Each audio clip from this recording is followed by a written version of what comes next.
On September the 22nd, 1994, the first ever episode of Friends appeared on our TV screens. It was an immediate hit. The critics raved and audiences everywhere fell in love with their new best friends. Over the last decade, it's grown from a Generation X show into a multi-billion-dollar industry and has made its 6 cast members global superstars. Here was like the rock stars of sitcoms. But after a decade, it's now coming to an end. This is the last series of Friends, and they've stopped filming. But I don't think that's the end of the story. On tonight's show, we'll reveal how Friends has changed our lives. The Rachel, the bane of every woman's life in the 90s. We discover just what happens when you join the A-list. We try to go out to dinner and there are people chasing us in cars with video cameras. And we find out just why Matt LeBlanc is such a big girl's blouse. We're not going home without a goodnight kiss.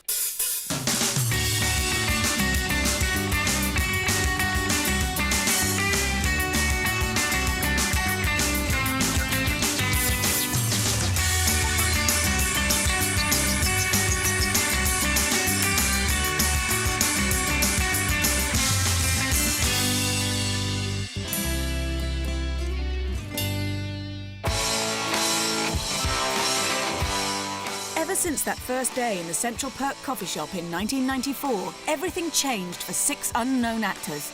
Suddenly, they were stars. America just took to it and loved it. And even those of us who were cynical in the beginning just kind of came around. Me and my girlfriends, we used to make a point of getting together on a Friday night to watch it. There was a reason for us to be friends, to watch Friends. These were sort of beautiful people who you would not only laugh at, but you would put them on your magazine covers. That didn't happen on Cheers. You know, people liked Norm on Cheers, but no one was going for the haircut. Dubbed must-see TV in its first season, Friends instantly became our Friday night treat. And the Friends phenomenon was here to stay.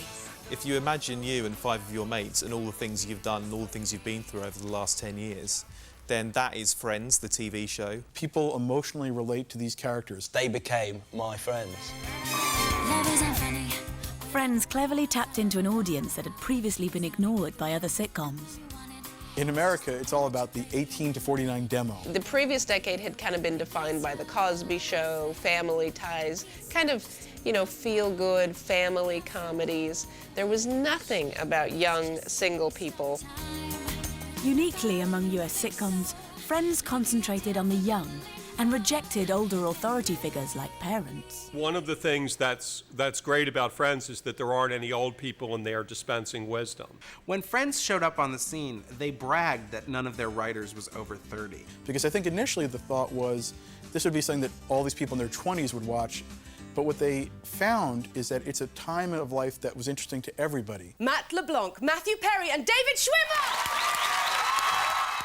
We were lucky enough to be granted the first world interview outside of America with the 3 guys from Friends. Are you similar to Chandler? Yes, absolutely. I look a lot like him. I nearly wet myself. I was so excited.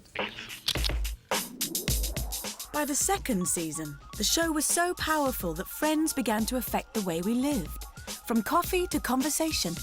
I think Joey's catchphrase, which he uses on all the girls when he says, "How you doing?" is pretty much a staple that is used around the pubs of town. Chandler's strange rising inflection in the middle of sentences. Could this be any stupider? Could it be more cold out there? That kind of thing. He totally invented that. In the third year, it was all about that hairdo.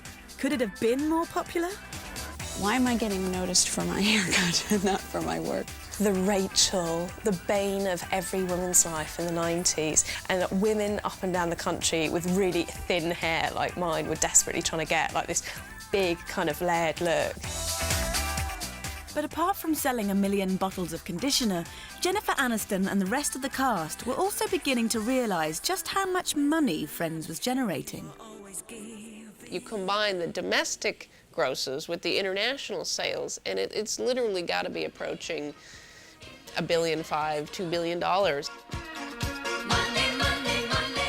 By the time the 4th series came around in 1998, it seemed that everyone was cashing in, except the actors themselves. They claim that the cast started on about $40,000 each per episode, which actually is about £25,000. It's not that bad. In a radical move that changed the television industry forever, the 6 friends banded together and began to act a little unfriendly to the network bosses. It would have been a disaster for one of them to leave. So they knew that they could come up with this idea where they all stuck together, one for all, and they all made sure they got pay rises together and they all got paid the same amount. There was this one militant member of cast who was the kind of shop steward and demanded this pay rise, and no one knows who it is because they're all so closely knit. They won't snitch on each other. So to this day, no one knows who that was. As an ensemble, the 6 of us have a lot more power than one star of the show. So through the first 5 years, they were making about $100,000 an episode.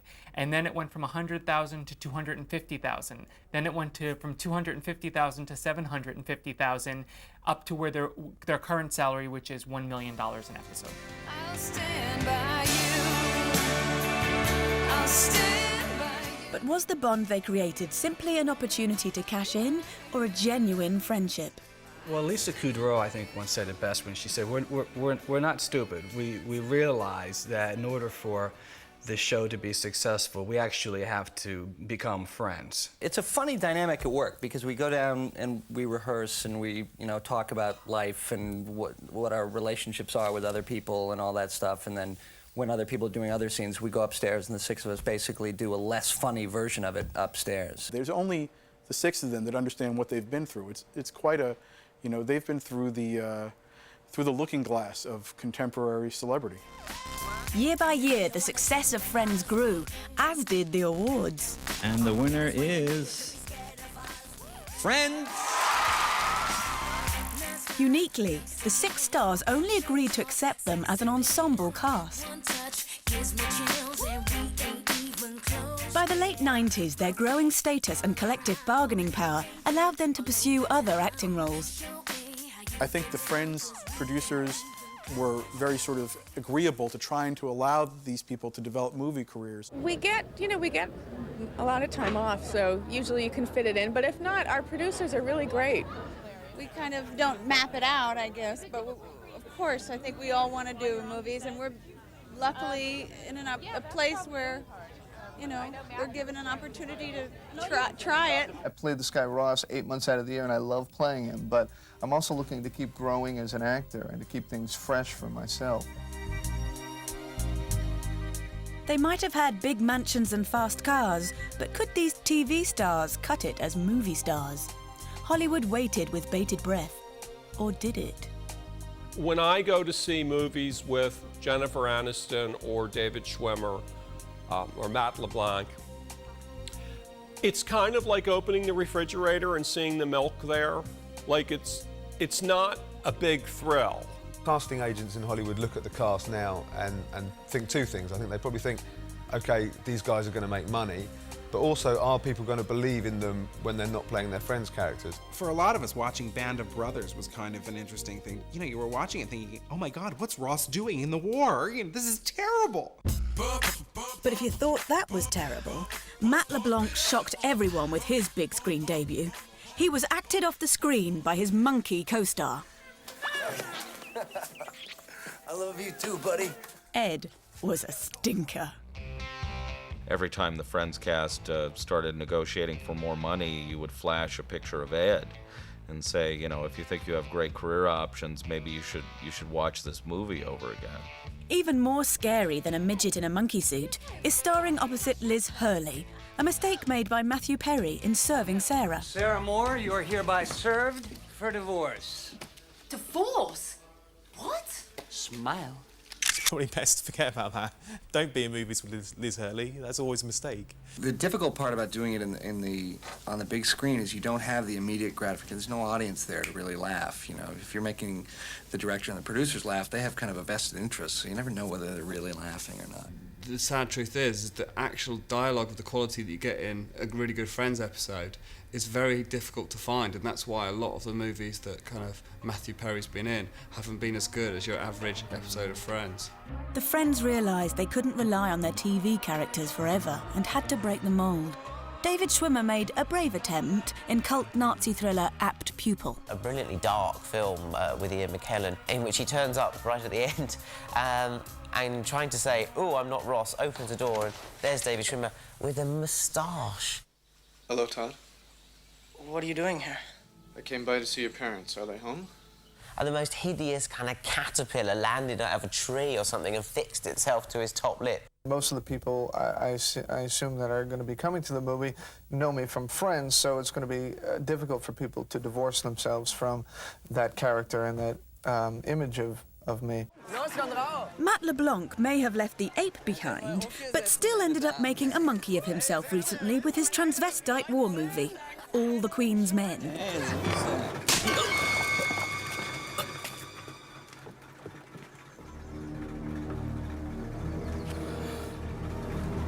Lass mal gut sein, Schmidtchen.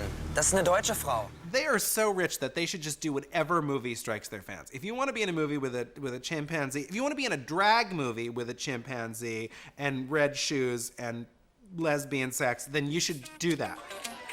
Success came at last in 1996 when Courtney Cox threw aside her Monica persona to appear as a hard-bitten hack in a new hip horror movie, Scream.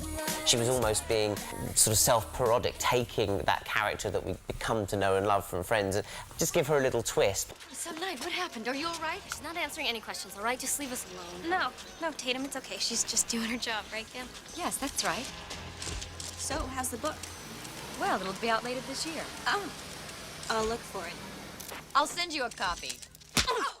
It was a knockout at the box office, and Courtney was hailed as the only friend to be a genuine movie star. Just someone really different from the character I play on Friends, and she's a little bit of a witch. But critical acclaim wasn't the only thing she picked up from the role.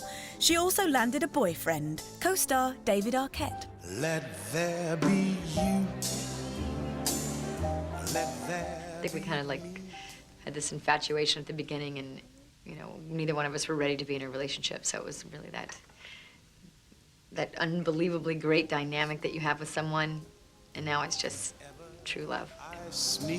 By season 5 of Friends, love triumphed. Miss Cox said I do and became Mrs. Arquette. When people say, what's changed since you got married, and this would apply to working together, it's, I don't have to worry about that part of my life. Let there be love. It's just so comfortable, and I know that I'm safe with him, so I can be more neurotic or worried about the rest of my life, which is my career. After the break, we discover how it was to be a different friend and her movie star boyfriend, who was to really capture the public's imagination.